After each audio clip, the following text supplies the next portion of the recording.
of us grew up with Saturday night grading parties, or we grew up with going to the hairdresser with our moms, because she would go every 2 weeks.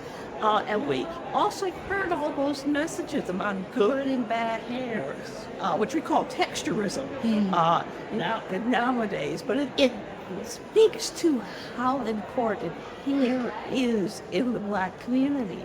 And if we're going to talk about Trichotillomania, if we're going to talk about BFRBs, we can't do that without talking about Black hair and how it is psychological, how it is political, and how it is physical. So I was just wondering, what kind of training do you think hairdressers need in order to be able to help their partners? I can actually tell you how we train them, because a lot of hairdressers, they get nerves or lack of some kind of vitamin B or vitamin C or vitamin D. And everything you've heard today, it comes about how it's not nervousness, it's comforting. And so hairdressers just need two things: to know what it is, and then what is it that we recommend to people who are doing this. So what's available, what kind of help is available.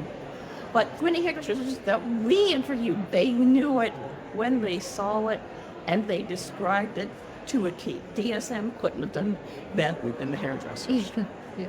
I was also thinking, when you were speaking about, have you thought about generational trauma in this potential linked to BFRBs? Your hair is generational trauma, isn't it?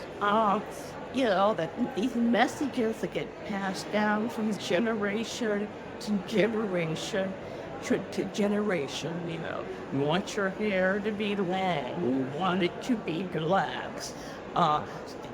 In the 60s, when people were wearing their hair natural, grandmothers and mothers were scandalized. And still today, when people are wearing their hair natural, grandmothers and mothers are scandalized.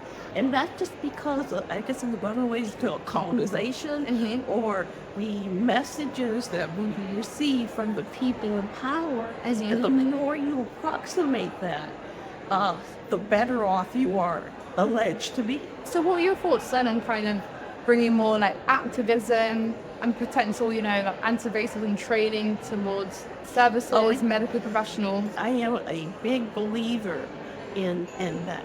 It is where Black Americans go for help.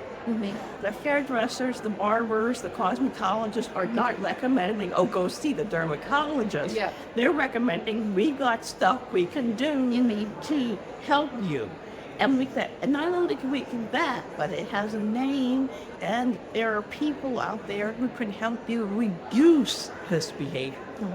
I guess, obviously, you've been doing this a lot in America, where you're based, but what do you want when the UK audience to take away from what we've been speaking about many of these days? Well, it has a name.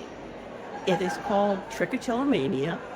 You are not alone. You are not the only Black man or Black woman who is engaging in this behavior, or your child is not the only Black child engaging in this behavior.